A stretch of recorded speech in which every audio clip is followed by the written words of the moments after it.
안녕하세요. 눈뜨는 인생입니다. 오늘의 책은 인생 전환의 심리학 수업. 저자는 황시투안, 출판사는 미디어숲입니다. 나에게 일이란 무엇인가? 당신은 언제 퇴직할 생각인가?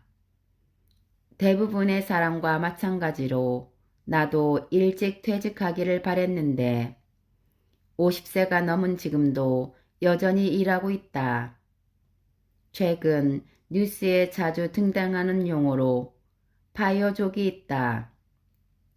경제적 자립을 통해 빠른 시기에 은퇴하려는 사람들을 뜻한다. 이들은 30대 말이나 늦어도 40대 초반까지는 조기 은퇴를 하겠다는 목표로 극단적으로 소비를 줄인다. 사람들이 일찍 퇴직하기를 원하는 이유는 일은 결코 즐거운 것이 아니며 가족 부양과 자신의 노후 보장을 위해 어쩔 수 없이 해야 하는 것이라는 인식이 강하기 때문이다. 사람들은 경제적 자유가 실현되면 일찍 은퇴하고 자신이 하고 싶은 일을 하기를 바란다. 그런데 그게 어디 쉬운 일인가? 그래서 대다수 사람은 원치 않는 일을 해야 하고 일할수록 기쁨이 사라진다. 그런데 몇몇 사람들은 경제적 자유를 일찌감치 실현해 일을 하지 않아도 되지만 여전히 일을 하고 있다. 지인 중에 70대 중반의 수지 스미스라는 노부인이 있다. 그녀는 해마다 먼 미국에서 중국으로 건너와 강의를 한다. 그녀를 볼 때마다 점점 더 즐겁고 활력이 넘침이 느껴진다. 수지 스미스 씨는 어떻게 일을 즐길 뿐만 아니라 나이를 먹을수록 더 즐거워할까? 20년 전 유학을 하던 중에 조회라는 대만인 베테랑 가이드를 대동하고 여행을 간 적이 있었다. 그때 조회는 이미 60이 넘었는데도 세계 이곳저곳을 돌아다녔다. 그래서 나는 그가 생계를 유지하기 위해 어쩔 수 없이 일하는 줄 알았다. 그런데 그가 뜻밖에도 고급 외제차를 타고 큰 저택에 사는 부자라는 것을 알게 되었다. 그래서 나는 궁금증을 참지 못하고 그에게 물어보았다. 조에, 당신은 왜 집에서 인생을 즐기지 않고 이처럼 동분서주하며 고생하십니까? 그러자 그는 싱글벙글 웃으며 대답했다. 내가 힘들다고 생각되는가? 전혀 그렇지 않다네. 고객들이 돈을 주며 여기저기 놀러 오라고 하는데 얼마나 재밌는가. 나는 이게 일이라고 생각하지 않는다네. 그는 하루 종일 즐거워했으며 장난꾸러기여서 큰일 앞에서도 대수롭지 않게 행동했다. 나는 그가 정말로 일을 놀이로 즐기고 있다는 생각이 들었다. 그와 정반대로 당시의 나는 세계 일주를 하며 온종일 놀았지만 늘 피곤했다. 당시 나에게 여행은 그저 일에 불과했기 때문이다. 조예 씨처럼 일을 놀이로 여기지 못한 것이었다. 대부분의 사람들은 일에 시달리며 고달프게 지내는 반면 왜 어떤 사람들은 일을 놀이로 여길 수 있을까? 어느 해 뉴욕 센트럴 파크에 갔다가 그곳의 경치에 반해버렸다. 그날 공원에서는 공교롭게도 마라톤 경기가 진행되고 있었다. 코스 양쪽에 꽃이 만발한 것을 보고 나는 갑자기 달리고 싶은 충동을 느꼈다. 다음 날 아침 생애 처음으로 10km 마라톤 경기에 참가했다. 센트럴 파크는 벚꽃, 해당화, 목련이 만발하여 코스가 무척 아름다웠다. 나는 달리기를 하다가 자꾸 멈춰서 사진도 찍고 꽃 구경도 했다. 그래도 1시간 16분 만에 완주했다. 달리기만 한 게 아니라 중간중간 딴짓도 하며 얻은 성적이라 더 기분이 좋았다. 이틀을 쉰 다음 다시 한번 마라톤에 도전했는데 이번엔 꽃구경도 하지 않고 달리기에만 전념했다. 그런데 신기하게도 2차례 달리기 완주 시간은 그리 차이가 많이 나지 않았다. 10여 년 전 TA 커뮤니케이션 분석 수업을 받았을 때 선생님께서 하신 말씀이 떠오른다.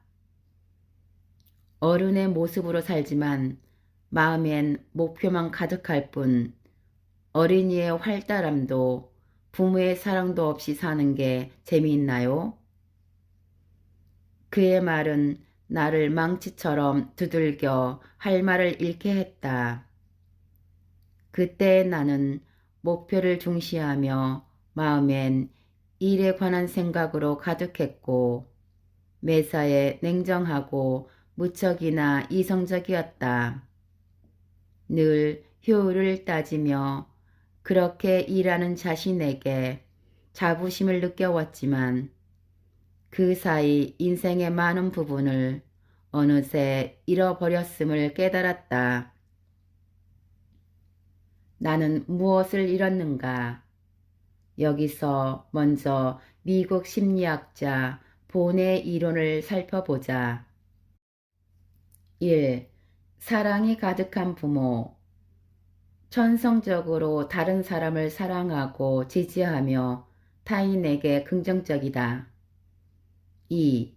비판적인 부모. 비판하고 비하하며 금지하고 처벌하고 통제하게 한다. 3. 어른. 어른인 나의 상태는 비교적 이성적이고 객관적이고 감정적이지 않으며 현실을 바탕으로 산다. 그리고 논리적으로 사고하고 성숙한 태도로 타인을 대한다. 4. 말 잘 듣는 아이. 열등감이 있고 연약해서 남에게 순종하기 쉬우며 유치하고 유약하며 도움이 필요해 보인다. 타인의 기대에 부응하려고 애쓴다. 5. 자유로운 아이. 아이처럼 천진하고 발랄하며 즐겁고 편안하다. 보는 한 사람의 내면은 일반적으로 이와 같이 5가지 부분을 동시에 갖고 있지만 사람마다 성장 배경이 달라서 어떤 부분은 성장하면서 강화되고 어떤 부분은 억압된다고 말한다. 나는 사는 것이 쉽지 않았기 때문에 나의 어른 부분은 일찌감치 강화됐고 동시에 나의 자유로운 아이 부분은 삶의 압박에 눌려서 인생의 일부분만 살았다. 인생에서 누렸어야 할 많은 즐거움을 놓쳤던 삶이었다. 과거의 나는 즐거움이 중요한 일을 그르칠 수 있다고 생각했다.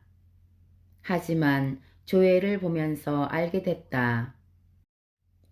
자신이 즐거워야 다른 사람에게 즐거움을 줄 수 있다는 것.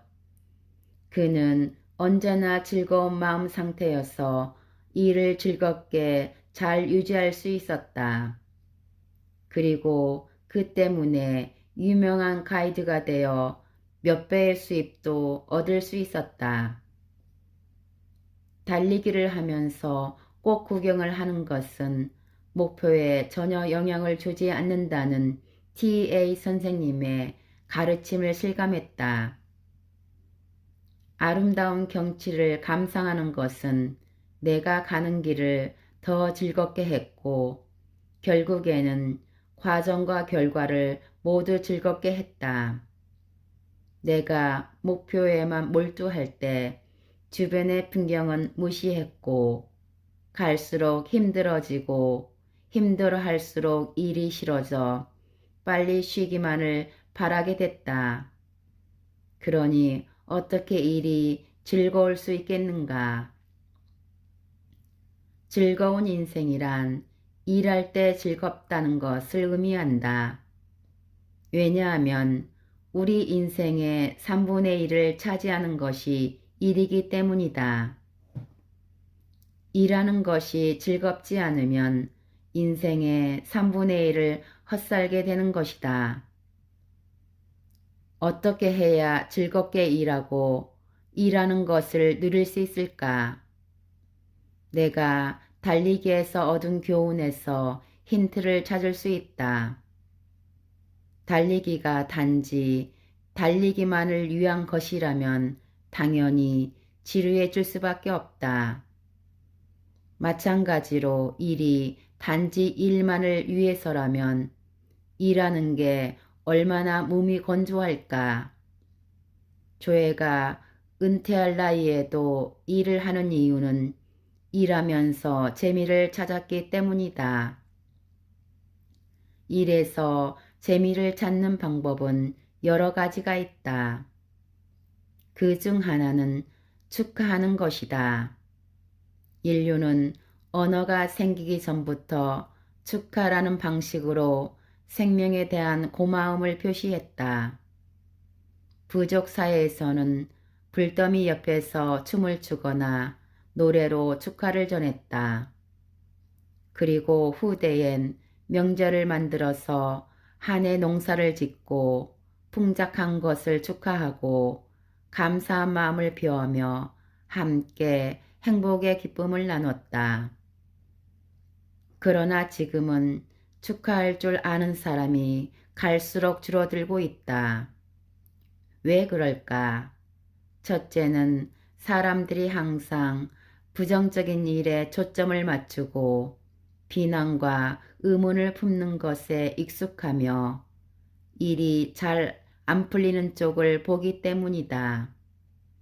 그리고 자신과 온 세상이 다 부족하다고만 생각하는데 어떻게 축하할 기분이 들겠는가? 둘째는 우리의 관념이 과거에 머물러 있고 과거의 관념으로 사람과 일을 판단하며 세상을 보는 방식이 굳어져 있기 때문이다. 고착화된 세상을 앞에 두고 딱히 축하할 것이 뭐가 있겠는가? 아이들이 항상 즐거워하는 것은 아이들의 눈에는 마주치는 모든 일이 새롭고 신선해 보이기 때문이다. 새로운 사람과의 관계나 일은 우리를 즐겁게 하고 안에서 밖으로 기쁨을 느끼게 하며 자연스럽게 춤추게 한다. 나는 이것도 옛사람들이 경축하기를 좋아했던 이유라고 생각한다. 현대인의 세러머니는 흥겨운 자리를 빌려 쓸쓸한 마음을 감추는 것에 불과하다. 즐거움을 느낀다고 해도 그저 감각적인 자극을 통해 얻은 짧은 즐거움이어서 공허함만을 남을 뿐이다. 마음에서 우러나오는 즐거움만이 진짜 축하할 만한 것이다. 즐거움은 성취와 성장에서 나온다. 만약 자신의 삶이 정체되어 있다면 즐거움을 느낄 수 없다. 늘 자신의 부족한 부분만, 단점만 바라보고 자신은 물론 주변 사람들과 일, 심지어 세상을 상대로 늘 비판하고 의문을 품는다면 기쁨을 느끼기 어렵다. 이것은 아마도 많은 현대인이 나이를 먹을수록 살아갈수록 즐겁지 않은 이유일 것이다. 우리 모두는 불완전하다. 자신의 불완전한 부분을 받아들이고 내재되어 있는 자유로운 아이를 풀어주고 느끼고 변화하고 성장시켜야만 인생을 즐겁게 살 수 있다. 그러면 어떻게 변할 수 있을까? 다음과 같은 방법을 시도해보자. 1. 의식적으로 자신이 무엇을 얻을 수 있는가에 초점을 맞춘다. 모든 일은 장단점이 있게 마련이다. 비록 매우 나빠 보이는 일일지라도 원한다면 그 안에서도 수확을 얻을 수 있고 배울 수 있는 것이 있다. 배우고 성장하는 것은 인생 최고의 수확이다. 언제 어디서나 배울 게 있다고 생각한다면 아이처럼 기뻐할 수 있다. 2. 의식적으로 자신의 삶을 위한 축하 이벤트를 기획하고 재미있고 흥미로운 방식으로 작업해보자. 마치 내가 처음 센트럴파크를 달리기 시작했던 것처럼 목표를 향해 열심히 달리다가도 멈춰서서 꽃을 구경하는 것을 잊지 마라. 가끔씩 걸음을 멈추고 아름다운 경치를 감상하며 기쁨과 평안을 느낄 수 있을 만큼 인생은 충분히 길다. 그렇게 해도 인생의 목표를 이루는 데 지장이 없다. 사회심리학자 프레드 브라이언 언트는 축하하는 것이 바쁜 일상을 잠시 멈추게 하고 오감의 문을 열어 심신을 건강하게 한다고 말했다. 잠시 멈춰서 기쁨을 음미하다 보면 스트레스가 쌓일 겨를이 없다. 작은 축하도 우리가 살아가는데 자양분이 된다. 항상 긍정적인 생각을 하면 일상의 스트레스에 더 쉽게 대처할 수 있다. 축하하는 것을 배우려면 반드시 우리 안에 있는 자유로운 아이를 풀어줘야 한다. 아이들은 어떻게 모두의 주의를 끌 수 있을까? 역동적이기 때문이다.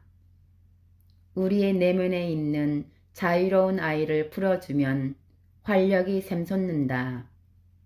물론 내면의 자유로운 아이를 풀어주는 것은 절대 쉬운 일이 아니다.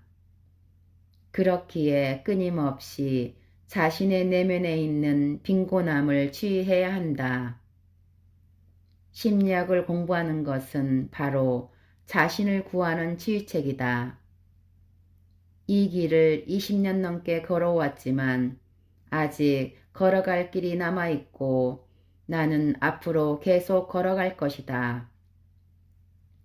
내적 빈곤은 우리의 미래를 불안하게 만들고 불안은 생존에 초점을 맞추게 해 제대로 된 인생을 잃어버리게 한다.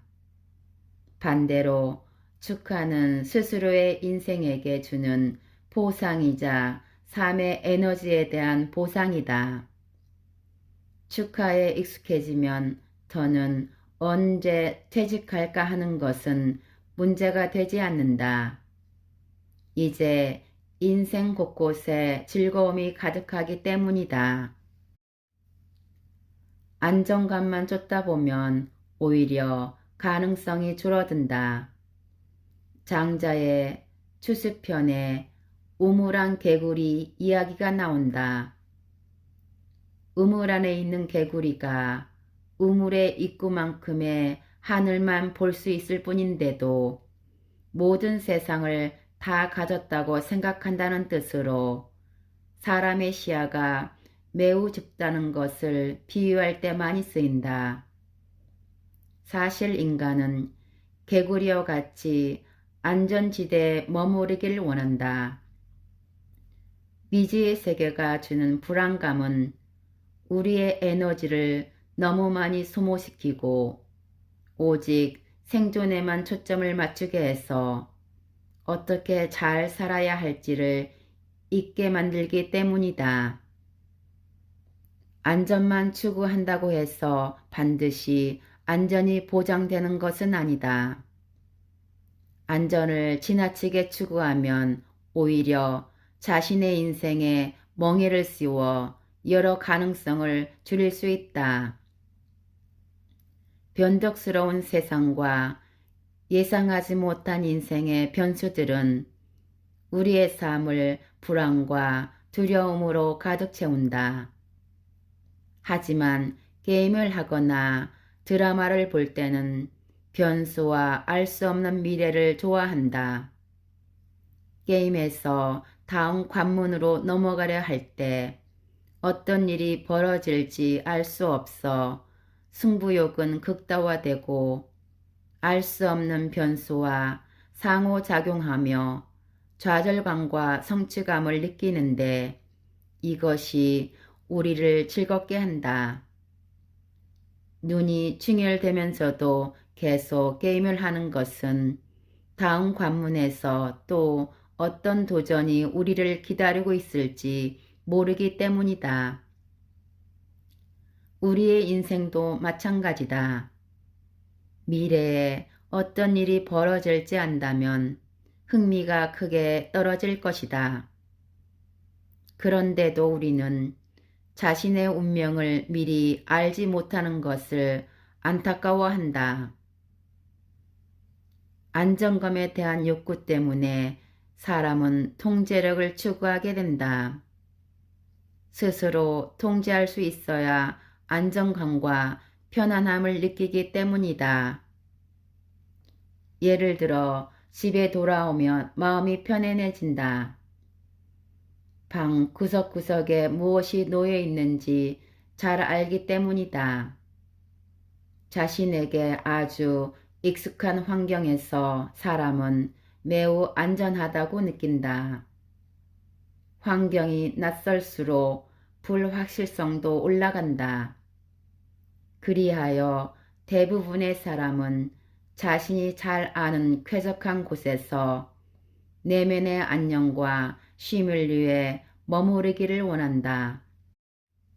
우리는 통제 가능한 생활 환경을 추구할 뿐 아니라 대인 관계에서도 스스로 안정감을 충분히 갖기 위해 SNS 팔로워를 자신과 친숙한 대인 관계로 한정하기도 한다.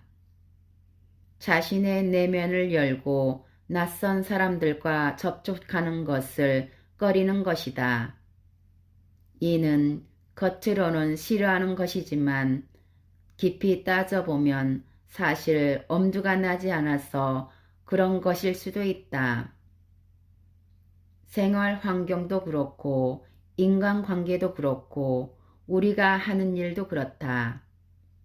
혁신이나 도전에 직면했을 때 대부분은 가장 안전한 길을 선택하고 잘 아는 것만 하려고 한다.